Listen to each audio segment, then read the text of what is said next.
Para poder entender el origen del derecho positivo en Latinoamérica, tenemos que remontarnos a la llegada de los europeos a este continente. Y aquí, en esta sección del canal, ya hemos desarrollado algunos temas al respecto.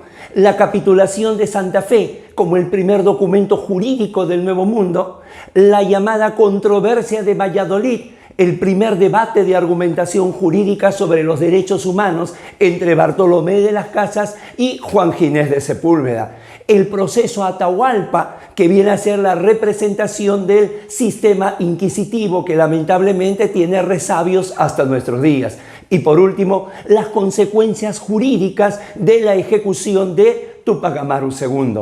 Todo esto se ha desarrollado prácticamente en un derecho que se da desde el primer pie que colocan los europeos en América hasta la antesala de la independencia, lo que se conoce bajo el nombre de derecho indiano. De ello hablaremos unos minutos. Soy Guido Aguilar Grados y quiero presentarles una nueva entrega de El Derecho en la Historia de Tribuna Constitucional, el derecho indiano. Sean todos bienvenidos.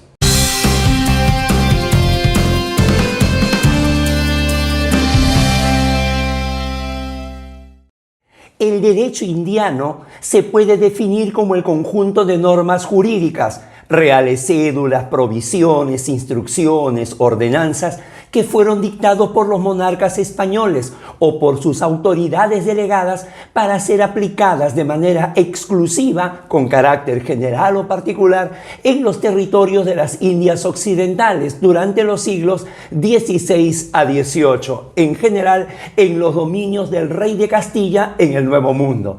El derecho indiano es entonces el derecho español aplicado en América. De este derecho podemos reconocer tres tipos de normas. 1.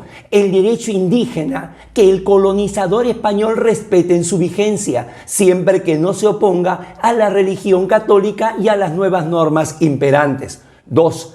El derecho especial para las Indias, que comprende las normas jurídicas expresamente dictadas para América y que se manifiestan fundamentalmente a través de la ley y de la costumbre. Y 3. El derecho de Castilla, que adquiere vigencia en América con carácter subsidiario. De esta forma, el derecho indiano, a través de la historia, reconoce 5 etapas por las que atravesó.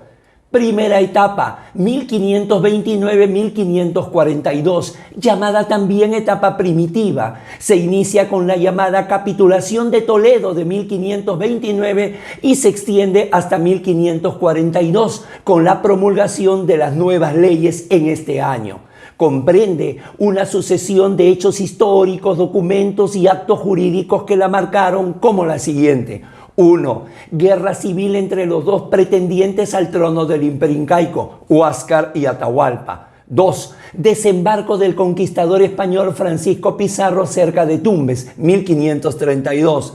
3. Captura y ejecución de Atahualpa, 1532-1533. 4. Refundación de la ciudad del Cusco por Francisco Pizarro el 23 de marzo de 1534. Se cree que la fundación incaica fue alrededor del año 1197. 5. Fundación de Lima, 18 de enero de 1535. Y por último, la creación del Virreinato del Perú, 20 de noviembre de 1542.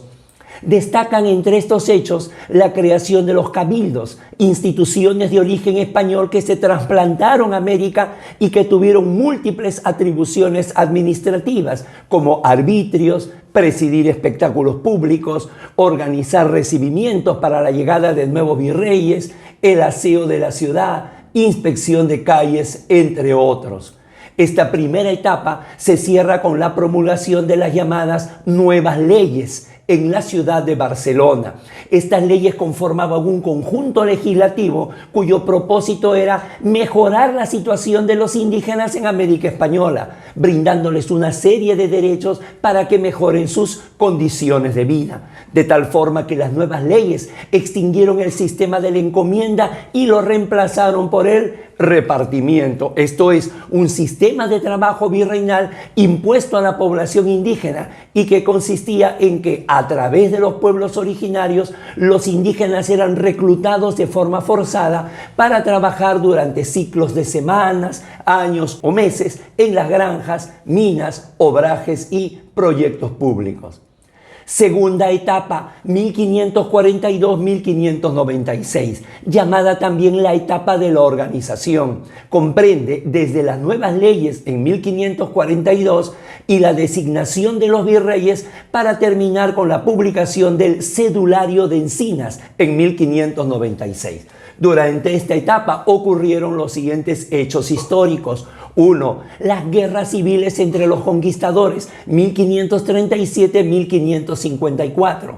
2. Fundación de la Real Audiencia de Lima, el 20 de noviembre de 1542. Este fue el más alto tribunal de apelaciones de la corona española en el Virreinato del Perú.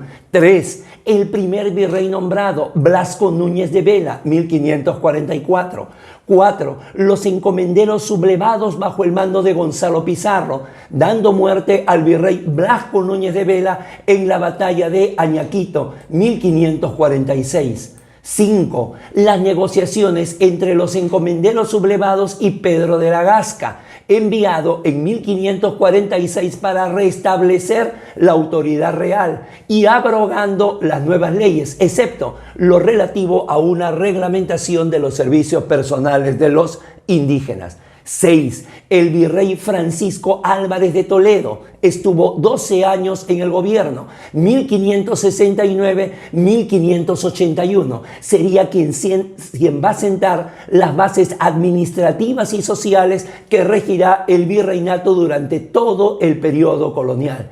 Estableció oficialmente la mita, fijó las tasas que los indígenas debían de pagar tanto a los encomenderos como a la corona española y mejoró las comunicaciones con el sistema de tambos. Y por último, número 7, la resistencia contra la mita se polarizó en la región de Cusco en torno a la figura del inca Túpac Amaru I, a quien el virrey Toledo hizo ejecutar en 1572.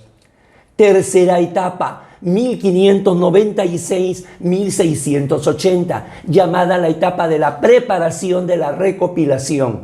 Está marcado por la fijación de las bases de la organización del virreinato en las Indias Occidentales y el esplendor que se alcanza, y concluye con la publicación de la recopilación de las leyes de los reinos de las Indias. Acompañan a este tiempo una serie de acontecimientos históricos. 1. El virrey Luis de Velasco y Castilla, durante su mandato, trató de mejorar las condiciones de trabajo de los indígenas, particularmente en las minas. 2. Se descubrieron las minas de plata de Cerro de Pasco, 1630.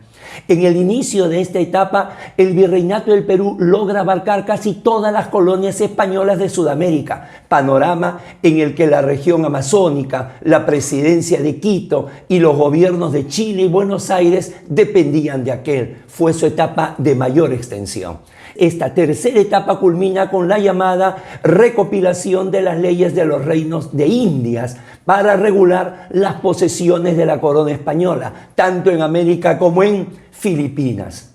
Cuarta etapa, 1680-1792, llamada etapa de aplicación de la recopilación. Aquí se produce 1. El establecimiento de la llamada ordenanza de obrajes, que es la preocupación del virrey por las condiciones de los indígenas, tanto educativas como laborales. 2. La rebelión del dirigente mestizo de raíces quechua Juan Santos Atahualpa, 1742. 3. La rebelión de José Gabriel Condorcanqui, Túpac Amaru II. 4. El reemplazo de los corregimientos por el sistema de intendencias en 1784. Y número 5. La descentralización judicial con la creación de la Real Audiencia del Cusco en 1787.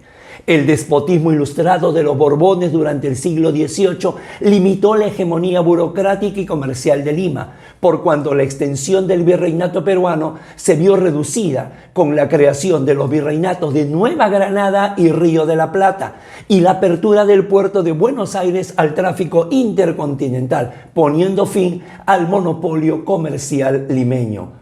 Quinta y última etapa, 1792-1821. Al igual que las anteriores, estuvo marcada por acontecimientos históricos.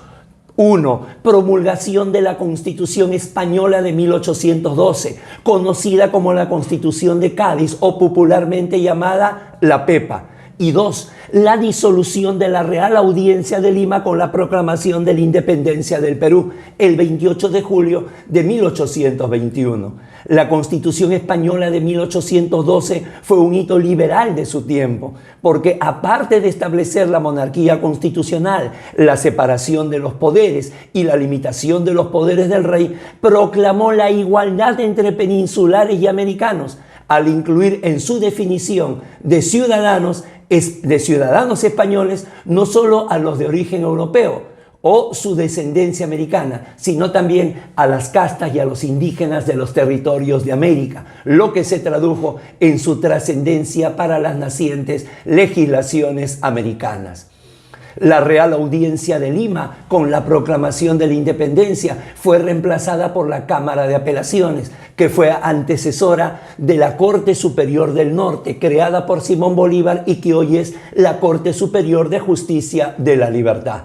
Esta última etapa se caracterizó principalmente por los cambios en la condición política de las Indias, debido a que se proclamó la incorporación de América como un conjunto de provincias en igualdad de derechos y de representación en el Estado Nacional Hispano.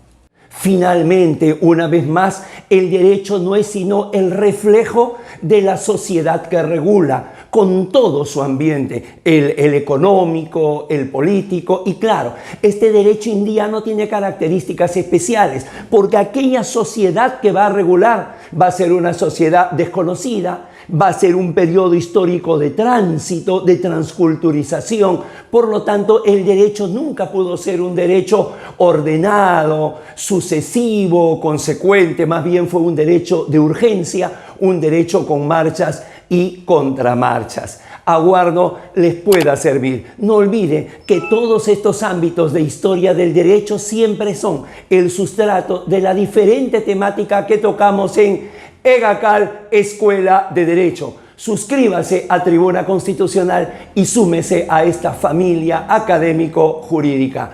Han sido muy amables, muchísimas gracias, un fuerte abrazo.